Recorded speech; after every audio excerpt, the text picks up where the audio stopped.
Marvin Sandé et Achille Zikutoto sont avec nous pour le débat suite à cette nouvelle émission de Mac des Sports. Achille Zikutoto, bonjour. Bonjour Francis Dadé. Marvin, bienvenue sur ce plateau. Merci Dadé, bonjour à vous. Alors nous allons tout de suite rentrer dans le vif du sujet avec la 5e journée des éliminatoires de la CAN Côte d'Ivoire 2023. Le Congo a reçu le Mali et le dimanche 18 juin dernier et le Congo a perdu sur le score de 0-2. Flashback sur cette rencontre et après on fait le débat. Pour cette 5e journée des éliminatoires de la CAN 2023, le public malien et congolais avait répondu présent pour encourager son équipe respective. Le match commence sur les chapeaux de roue pour les Maliens qui privent les Congolais du cuir dès l'entame du match. Lors des 35 premières minutes de la première période, les Aigles du Mali se créent plusieurs actions nettes de but, mais pêchent à la finition. Il a fallu attendre l'entrée d'Antoine Makumbu à la 37e minute à la place de Chancel Manzenga pour voir les Diables Rouges réveiller leur public avec 3 actions de but non concrétisées par l'attaque congolaise sous l'impulsion de son maître à jouer Makumbu. C'est sur ce score de 0-0 que les deux équipes iront en pause. De retour des vestiaires, les Diables Rouges vont essayer de continuer sur le même rythme qu'ils ont fini la première période, mais les Aigles du Mali, qui font quelques réajustements, accentuent leur domination et trouvent le chemin des buts à la 61e minute par Ibrahim Koné.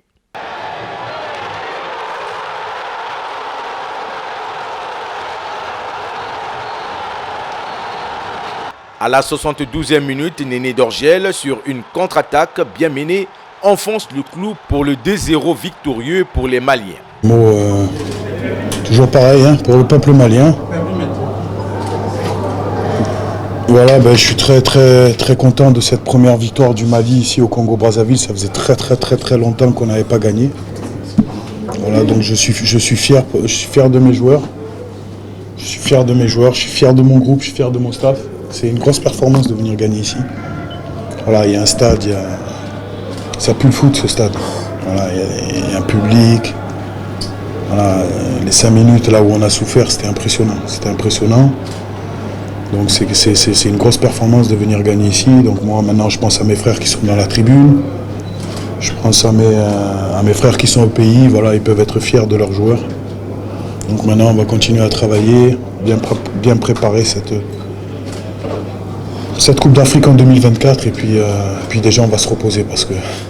Je pense au début du match, on était un petit peu sur notre niveau. Après c'est le Mali qui était supérieur.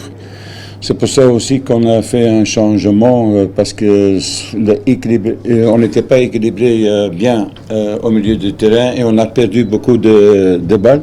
Après, avec l'entrée d'Antoine, on était plus équilibré. Je pense on a terminé bien le match. Le deuxième mi-temps, la même chose. On était bien dans le match jusqu'au moment qu'on prend un but de camp. Ça, c'est dommage parce que en ce moment, je pense qu'on était équilibré. Mais quand même, je pense qu'on a géré le match. On a essayé de trouver les contre-attaques. Mais quand même, si tu prends un but comme ça, tu as vu l'esprit des gens s'est descendu. Ils ne croyaient pas. Alors, tu dois aussi comprendre que c'est une défense qu'ils n'ont jamais joué ensemble. Ça, c'est aussi compliqué. Aussi, il y en a des joueurs qu'on a appelés aussi pour entrer dans l'équipe, comme on a manqué 10 joueurs. Tout ça joue, c'est pas évident. Cette défaite oblige les Diables Rouges avec 6 points actuellement à une victoire lors de la 6e journée face à la Gambie. Achille Zikutoto, vous avez suivi la rencontre, vous étiez au stade. D'entrée de jeu, qu'est-ce qui n'a pas marché pour les Diables Rouges du Congo sur ce match? Mais d'abord, il faut commencer à dire que c'est une défaite logique, une défaite des Diables Rouges face à cette équipe du Mali qui, avant cette journée, était déjà en tête justement de ce groupe et qui, comme j'ai dit, a eu raison de cette équipe des Diables Rouges. Mais ce qui n'a pas marché, et je pense que avant même d'entrer dans le match lui-même, c'est l'environnement qui a prévalu avant ce match. La préparation de ce match, à mon sens, a été loupée ou sapée par la simple bonne raison que le sélectionneur national n'a pas pu avoir les éléments nécessaires. Donc je parle là des joueurs, l'argent peut venir après. Les éléments, donc les joueurs qui par exemple avaient participé à la dernière journée des éliminatoires, donc avant cette journée. Oui, donc la 3e et la 4e journée. Je citerai comme ça à la volée des garçons comme Brian Passy qui lors des 2 précédentes journées c'était à mon sens positionné comme désormais l'un des tauliers justement de cette défense. Vous avez des garçons comme Brian Bidunga, vous avez c'est Charpentier qui a... on attaque là-bas Charpentier, etc., etc. Et on ne va plus refaire les débats sur les raisons de leur absence. Bon, le sélectionneur aurait parlé des joueurs qui lui auraient envoyé des certificats médicaux, mais je pense que ça va être, je pense que ce sont des blessures diplomatiques. La vraie raison, c'est que certains joueurs ont boudé la sélection nationale parce que ils ont été frustrés de voir justement que après la note du ministre des Sports qui suspendait ou enlevait, si on peut être terre à terre, la prime de présence. Voilà, pour moi la raison c'est justement c'est celle-là. On vous entend, c'est que c'est lui, c'est en tout cas la raison capitale. Justement parce que la vérité c'est quoi? Lorsque tous les sélectionneurs publient leur liste, celui du Congo est composé à 100% des joueurs locaux et puis de deux joueurs qui jouent en RDC parce que en RDC le championnat a arrêté depuis un certain moment. Je parle là de OCT et de Rosan Varel. Voilà. Et ajouter à ces deux-là, donc avec les locaux, Prince Vini Ibarra qui était en vacances. Et en vacances, c'est venu pour son mariage, etc. Donc à partir du moment où le sélectionneur national n'a pas tous ces éléments-là, il n'a fait que du bricolage. On a vu, félicitations à un garçon comme Thierry Bifoma qui a répondu présent, des garçons comme Antoine Makumbu, surtout lui, qui venait de valider la montée de son équipe Cagliari en Calcio 1. Arriver à jouer comme ça, là, il faut féliciter des garçons comme ça, les garçons comme les Mbungu, avec les locaux. Mais il faut dire simplement que, venons maintenant au match, que les Diables Rouges ont été pris au collet. Parce que le Mali a fait valoir justement sa suprématie sur cette équipe. Et il a fallu, comme le reportage le dit, l'entrée d'Antoine Makumbu. À 5 minutes de la première, justement à la 37e minute, parce que le système de jeu mis en place, le 4-3-3, qui mettait Thierry Bifoma au milieu du terrain, n'a pas permis au milieu du terrain justement de bien organiser le jeu, parce que Thierry Bifoma sans ballon au milieu du terrain, c'est un joueur de moins, c'est un attaquant, c'est quelqu'un qui, on a vu quand Antoine Makumbu est entré, et Thierry, on l'a en guillemets pointé. Bon, on a vu qu'il a commencé à bouger, commencé à dézonner, se créer des occasions, et puis bon voilà. Même quand le Congo se relève, ce qui me surprend, c'est que en début de seconde période, mais c'est une équipe qu'on ne reconnaît plus. C'est le Mali qui revient à la charge, et avec justement, on va y arriver. Les 2 buts, donc le premier but, c'est une erreur de Ovuka, le latéral gauche, un défenseur latéral qui sur tous les ballons, avant même cette erreur-là, essayait de contrôler tout le ballon. On ne comprend pas un latéral qui est omnibulé avec cette envie de contrôler tout le ballon alors qu'il est en défense. Et puis sur ce ballon-là, il a le dos tourné au but, mais il veut quand même contrôler le ballon, et donc le joueur malien récupère le ballon, passe sur Ibrahima Konaté, qui voilà, en céréale, buteur bas, et Pavel Ndila.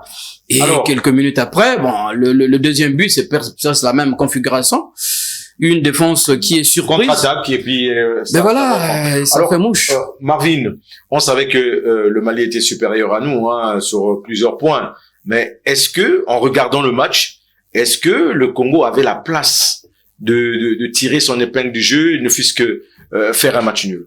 Bon, parce qu'on a quand même vu quelques occasions du Congo contre Macombo. Très sincèrement, quand j'essaie de voir le niveau de cette équipe malienne, comparativement au niveau des Diables Rouges, il y avait déjà pas match. Mais disons-le, le match des Diables Rouges face au Mali, pour moi, était perdu d'avance. Pourquoi je dis que ce match était perdu d'avance? Le sélectionneur national déjà avait désarmé nos joueurs en disant que le match le plus important pour lui c'était le dernier. Oui. Donc comme si celui face au Mali ne comptait pas, alors que c'est un match qui allait quand même nous permettre de nous relever psychologiquement pour aussi, comme je l'ai dit tantôt dans les précédentes émissions, relever en fait la face parce qu'on avait quand même subi un affront 4-0 à Bamako et venir aussi accepter une autre défaite à la maison. Je crois que c'est vraiment honteux.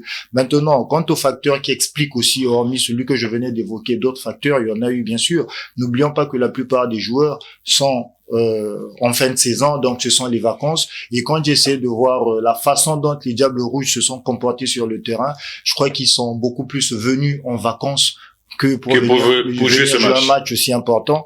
Donc je crois que sur ce côté-là aussi, il n'y a pas vraiment eu cette fibre patriotique qui a pu motiver les joueurs. Malheureusement, il n'y en a pas eu certainement. L'une des conséquences du discours de Paul Put. Et puis, hormis cela aussi, il y a eu, disons-le, des erreurs techniques dans l'utilisation des joueurs. C'est vrai que tous les joueurs n'étaient pas là, malheureusement. C'est peut-être aussi, comme l'a dit Achille, l'une des conséquences de cette note qui a semé le trouble au sein de cette équipe, parce que lorsque à chaque match vous refaites une équipe, il n'y a pas d'automatisme, il n'y a pas de cohésion. Surtout que pendant la préparation, le sélectionneur a changé dans l'ensemble, on a vu une équipe vraiment disparate, sans système de jeu, une équipe sans âme et une équipe désarmée déjà face à une équipe malienne bien regroupée, bien constituée, avec de façon collective très forte et même des individualités aussi, des joueurs qui sont titulaires dans leurs équipes respectives, dans des grands clubs européens et ailleurs. Donc je crois que tout ce cocktail-là concourait déjà à la défaite des Diables Rouges, malheureusement. Et voilà, c'est le football, on doit accepter puis relever la tête lors des prochaines occasions. Alors, il y a un aspect justement que Marvin a abordé lorsqu'il dit que les joueurs sont venus en vacances. Je suis pas forcément d'accord sur cela. Je pense simplement que vous savez, il y a des habitudes qui se font lorsque vous êtes joueur, on vous appelle régulièrement. Prenez un cas simple. Moi, je prends un garçon comme Romaric et tout, qui n'est pas mauvais. Mais ça fait, je crois, la dernière fois que je l'ai vu chez les Diables Rouges, c'est à l'époque de Minier. Donc on peut dire que c'est un garçon qui a été appelé presque à défaut. Parce qu'il a eu beaucoup de défections. Vous prenez un garçon comme Ofuka, il était sorti justement de l'équipe nationale, on le voyait plus depuis longtemps. Un certain temps. Oui. Et notre malheur est presque venu de lui. Mais là, on dit, c'est à défaut que ces garçons-là sont aussi venus. Mais donc, c'est justement, c'est cette cassure, justement, de cette dynamique-là. Je pense que on peut épiloguer dans tout ce qu'on peut, mais prenez un garçon comme, même Prince Vini Ibarra, ça faisait un moment où on l'appelait plus parce que en Inde, il ne joue pas à un niveau, on va dire assez compétitif. Voilà, lorsqu'il entre, je sens que sauf les déviations, mais à part ça, mais c'est le garçon qui ne peut plus faire des courses, qui ne peut plus surcharger justement cette défense par exemple du Mali où il y avait des colosses. À sa taille, à son gabarit. Alors Marvin, pour finir sur cette question. Je crois que pour faire simple par rapport à cet aspect-là, je crois que en gros, je dirais simplement que le Congo n'avait pas le niveau, et ça s'est même vu avec la prestation d'Ovuka. Rappelons ici que il a été d'abord prêté au niveau de New Mexico en deuxième division américaine. Ça n'a pas été concluant. Il a fait une piètre prestation, des piètres performances. Il a même été rappelé du côté de son club du Ghana, Hearts of Oak.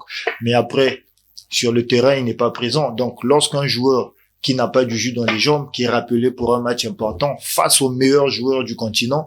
Donc c'est normal que nous puissions avoir de telles prestations, malheureusement, qui n'honorent pas le pays une fois de plus. Donc, et puis l'anomalie, beaucoup plus sur la qualité que cela s'est joué. Il y a encore quelques questions. Oui, l'anomalie de nos équipes, c'est mettre le but au fond des filets. Et voilà, hier, ça nous a encore manqué, comme Charpentier qui s'était proposé lors des dernières sélections comme peut-être, on va dire, l'avant-centre maintenant incontournable n'est pas arrivé, ben les autres n'ont pas. Maintenant, il nous reste un match en septembre face à la Gambie qui a remporté son match de la 5e journée correctement. À entendre le sélectionneur qui a été l'entraîneur justement de la Gambie, je voulais dire, il est sûr de lui que le Congo va aller gagner la Gambie au Maroc lors de la dernière journée. Comment tu fais cette lecture, Achille Zikototo? Mais il faut qu'il ait déjà les joueurs qu'il souhaite faire venir en équipe nationale. Parce qu'on sait qu'il avait son ossature lors, par exemple, des 2 dernières journées. L'ossature qu'il n'a pas eu. Est-ce que dans cet intervalle-là, mais en voyant les choses avancer que nous avons vues sur ce match, est-ce qu'il faut compter sur ces joueurs-là qui ne sont pas arrivés et peut-être qui risqueraient de continuer cette décision jusqu'au match d'avant? En tout cas, c'est difficile de vous le dire. Et puis le cas Paul Puig, c'est un cas un peu, on va dire, difficile. On ne peut pas se prononcer aujourd'hui. Est-ce qu'il va être reconduit? Parce que celui-là, le match de contre le Mali était officiellement son dernier match avec bon, il reste à savoir si c'est là justement. Mais quoi qu'il en soit, qu'il soit là ou pas, je pense que il faut simplement pour le match contre la Gambie, vraiment être sérieux. Voilà, c'est le mot que je trouve, le premier qui arrive là dans mon vocabulaire. Il faut être sérieux, régler justement les petits problèmes. Je pense que je ne suis pas dans la même option que toi, dit bon, s'ils ne viennent pas. On doit faire de notre mieux. Il faut s'attendre à tout. Non, Francis Dadem Abiala, la République du Congo, c'est une nation qui a des institutions, qui a un président, qui a un premier ministre, qui donne les ordres à leur ministre, donc au ministre des Sports, et la Fédération congolaise de football aussi, de son côté, doit travailler ensemble parce qu'il faut déjà dire que psychologiquement, au moment où nous faisons ce débat-là, la Gambie, psychologiquement, est plus boostée que nous. Nous avons suivi comment ils ont arraché aux ultimes à la 96e minute. C'est ça l'inquiétude. Ils ont arraché les 3 points contre le Soudan du Sud. Donc, il faut pas qu'on soit là. Moi, je ne suis même pas dans cette option de dire bon, s'il y en a pas, alors on a l'obligation. Le Congo, c'est la lecture de ce match face à la Gambie. Est-ce que le Congo peut tirer son épingle du jeu le dernier match? Déjà qu'avant le match du Mali, Paul Puig nous avait déjà projeté sur ce dernier match. Donc, parce que pour lui, je dirais donc que c'est le match de Paul Puig. Oui. Moi, je dis que c'est son match. Il a donc intérêt à battre toutes ses cartes. Mais il faut qu'il soit encore sur le banc. Justement. C'est vrai, on ne souhaite pas qu'il parte avant parce que ça ne serait quand même pas bien qu'il parte la tête pas haute. Donc, nous souhaitons que Paul Puig puisse vraiment se servir de cette débâcle face au Mali pour en tirer l'essentiel, les meilleures leçons, on va dire, même s'il n'avait pas toute son équipe à sa disposition, mais avec les quelques joueurs qui étaient quand même disponibles, il y a peut-être aussi eu un manque de tactique, il y a aussi le langage du coach qui est très important. Oui. Quand on voit la première partie, les Diables Rouges, c'est vrai qu'ils n'étaient pas au top de leur forme, mais face au Mali, je crois que la prestation a été assez intéressante. Et au retour des Citrons, tout a pratiquement changé. Ça s'est peut-être aussi joué sur le langage, donc ça, sur le discours, j'allais dire. Exactement, de la mi-temps. Ça aussi, c'est très important. On peut avoir des joueurs de moindre qualité, mais quand on sait bien passer le message, on sait motiver ces joueurs, ça peut aussi se jouer au mental. Et puis, les joueurs pourraient dernier aspect, il y a aussi les arguments qu'on ne veut pas, on n'a pas voulu utiliser même hier. Vous avez vu l'entrée de Toulouenga, qui est à Diable Noir. Lorsqu'il entre, sa prestation, c'est plus que tout le temps où on a eu Monzenga. En 5 minutes. Voilà. Il a fait mieux que Monzenga. Voilà. Et Mons Bassambina. Oui. Ne nous le cachons pas. Mons Bassambina est un professionnel. On nous dit que professionnel, c'est quand on joue en Europe. Mais j'ai vu ce garçon-là. C'est un joueur qui joue au pays. On a vu Jules Fin Ondongo, il a fait un match impeccable dans l'axe. Le petit Francis aussi, qui a fait sur les 90. Justement, donc il faut, je pense que c'est là aussi où quelquefois on a certaines armes. Ça, c'est peut-être pour te donner raison. S'ils ne viennent pas, c'est que je ne souhaite pas. Mais il faut aussi essayer peut-être de compter sur certains locaux qui peuvent sortir aussi la tête de l'eau. Alors pour terminer, boucler ce débat, on a vu les images, on en voit encore derrière nous pendant que nous sommes en train de parler, des images vraiment décevantes des supporters qui ont cassé les chaises au niveau du stade Alphonse Massamba Débat. Et il y en a qui rigolent, qui trouvent ça agréable de faire ce genre d'acte. Et il y a aussi un supporter du Mali qui a été complètement lynché sur le boulevard vers la préfecture. Alors, comment vous réagissez après un match comme ça, là où les deux publics étaient vraiment en extase, en supportant leur équipe, et à la fin voir ces genres d'images. Bon, mais David, c'est vraiment déplorable, surtout que le sport en général, c'est une fête, et le football l'est encore plus, surtout que le slogan du football, c'est le fair play. Donc il faut savoir accepter la défaite. Le hooliganisme, personnellement, c'est quelque chose que je combats de toutes mes forces, avec toute mon énergie, parce que s'il y a un environnement qui ne permet pas la violence, c'est celui du sport. Donc le sport, il est là pour éduquer, pour former, et non pour rendre des gens abrutis. C'est quand même lamentable, regrettable, comme je l'ai dit. Et je crois que de ce côté-là aussi, certains supporters congolais ont besoin d'être quand même éduqués, parce que ça ne fait pas, ça n'honore pas en fait l'image du supporter congolais. Alors on le voit sur les images. Il y en a même certains qui peuvent être reconnus et que les forces publiques peuvent vraiment faire la démarche de les interpeller, parce qu'on les voit en image. À Chizikou Toto, même dans ton quartier, il y a eu aussi des petits heurts comme ça. Non, heureusement chez moi, il y en a pas eu. Il y en a pas eu. J'ai eu une discussion justement avec un gendarme à propos autour de Massamba Débat. On l'a pas constaté, mais il m'a dit mais le match a fini. Moi je dis oui, le match a fini, mais je souhaite que vous aussi vous fassiez votre travail, parce que le public quand il arrive, c'est à vous aussi de l'accompagner. Oui. Et en dehors aussi de l'éducation qu'on peut faire ou imposer justement aux supporters, pour leur faire comprendre que ce n'est qu'un jeu, ce n'est que le sport. Lorsque votre équipe perd, il faut rentrer tranquillement, parce que le prochain jour, vous pouvez gagner. Oui. Mais il faut aussi préparer nos forces de l'ordre. Il y a des formations appropriées pour contenir la masse. On le fait. Pourquoi on le fait seulement à la veille des élections? On peut le faire aussi de façon continue et utiliser justement les mêmes qu'on forme pour contenir les foules lors des campagnes électorales, mais qui peuvent servir aussi au sport, oui. Qui peuvent servir aussi au sport, parce que en fin de compte, c'est un phénomène. Le hooliganisme, il a choisi bien le mot. C'est un phénomène social. C'est un phénomène social qui est comme vraiment le racisme, etc., etc. On transporte simplement la violence, les frustrations que les gens ont dans leur vie de tous les jours. Dans le sport, c'est un peu dommage, mais c'est à tout le monde de s'y faire, à nous aussi, journalistes, justement, de sensibiliser. C'est d'ailleurs pour ça qu'on en parle. Alors,